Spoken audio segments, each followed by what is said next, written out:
Hi guys, so I didn't have a video planned, and now I'm kind of like forcing myself to do it because the internet's down. Thank you, Virgin, you're the best. I kind of wanted to just prop a camera up and start talking.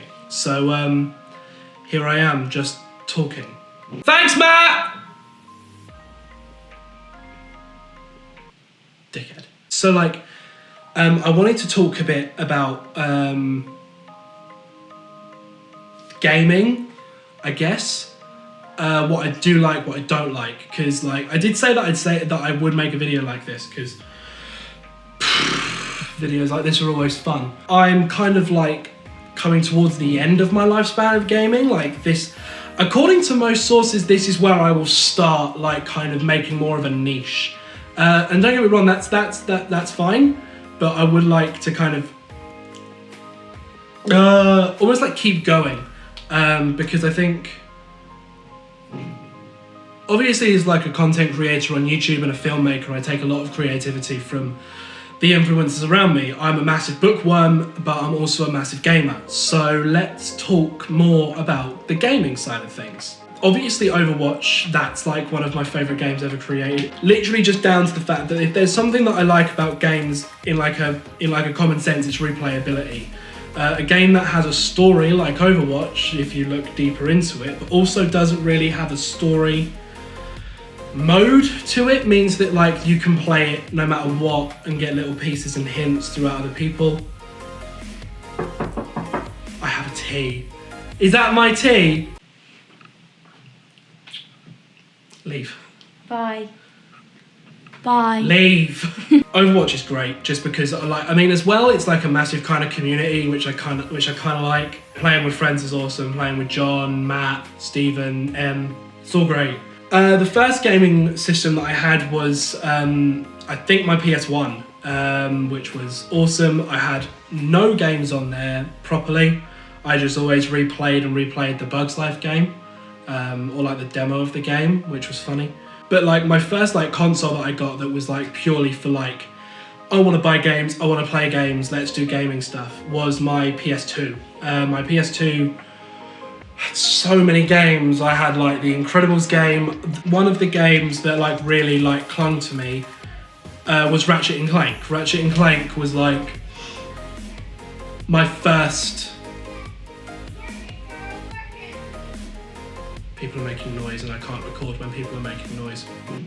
But yeah, no, Ratchet and Clank was one of my first. I was obsessed with it, and I think the reason why was because I could kind of again, it's the replayability thing. As a kid, you don't really sit there and think oh, character development, story and stuff like that. Ratchet and Clank was clearly made for a children's audience, but still had what children didn't really deem as a game.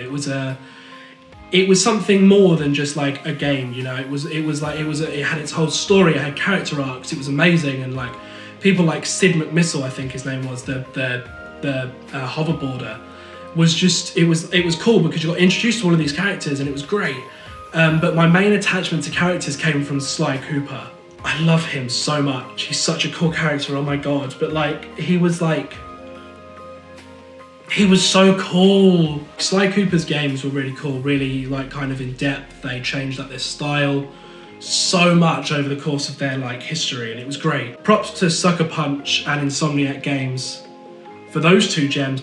But oh my god, please bring out a Spider-Man release date. It's quick, sharpish, and just release Spider-Man.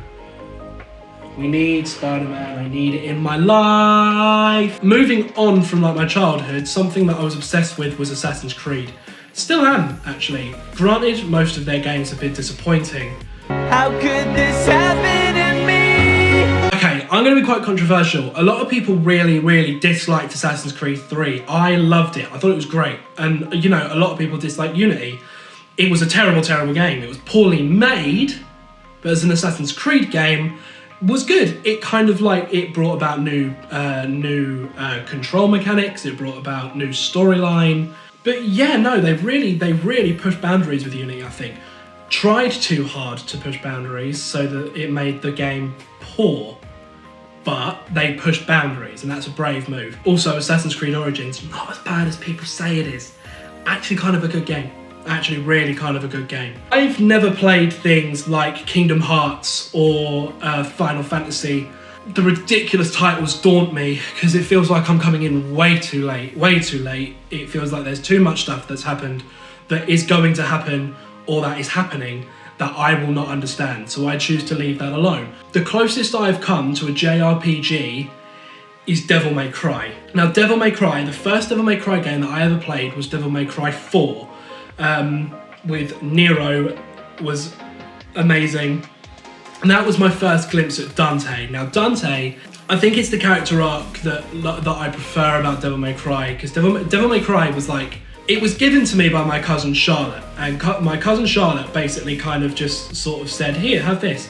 And I never gave it back. I'm really sorry. I don't know where it is. I'm so sorry. For Christmas, I think it was actually Charlotte again who realised how much I loved the Devil May Cry, bought me the HD collection of all three, and I played them back to back, non-stop for about a year. And oh my god, Devil May Cry.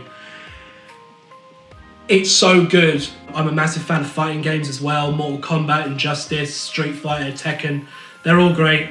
Oh, and Legend of Zelda. I love Zelda. It's great. Not as much as Steven. Steven loves Zelda like a little too much. Let's have a look at the bad ones. So many. There's so many letdowns. So, I am not a fan of the Call of Duty games. Not just because I am like one of those people who are like, no, they shoot people. Shooting people is bad. The level No Russian was a shambles. There is nothing wrong with having shooting in your game. There is no game out there that is not allowed to portray real world themes. Not at all. In fact, I think I kind of like, I appreciate games more if they have a real world theme. If they have something like, you know, I won't play them because I'm one of those people who likes a little bit of a fantasy world. But I can understand why people would go for the real world aspect. So yeah, I'm not really a massive fan of the Call of Duty stuff, but I'm also really not a massive fan of anything that takes me too far out of my comfort zone.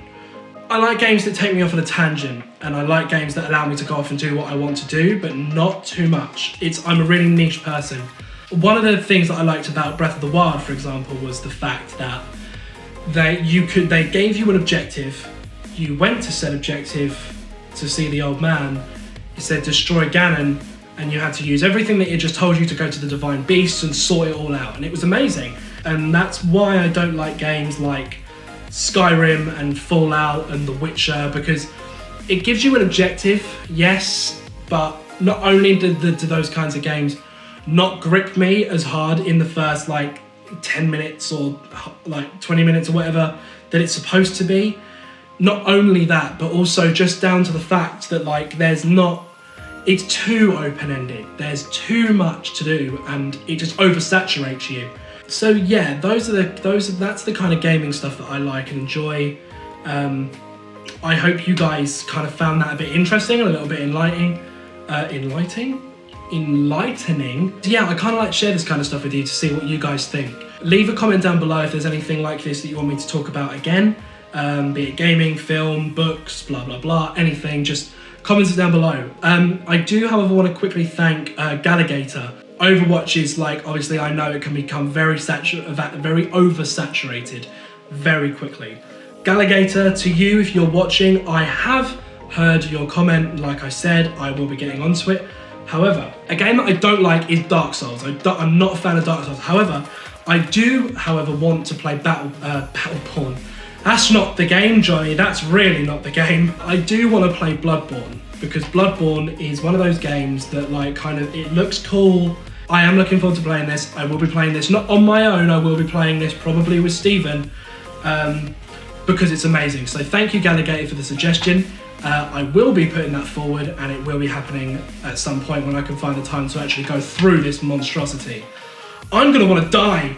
If you have any other suggestions for whatever you guys want me to do, please give it a comment down below. It's awesome. Also, shout out my friend Ellie, who recently made a video over on her channel, mentioned me as one of her favourite YouTubers. Let's just praise Ellie for that. So thank you to her. You're great. I love you lots. Like, share, subscribe, and I will see you guys next time.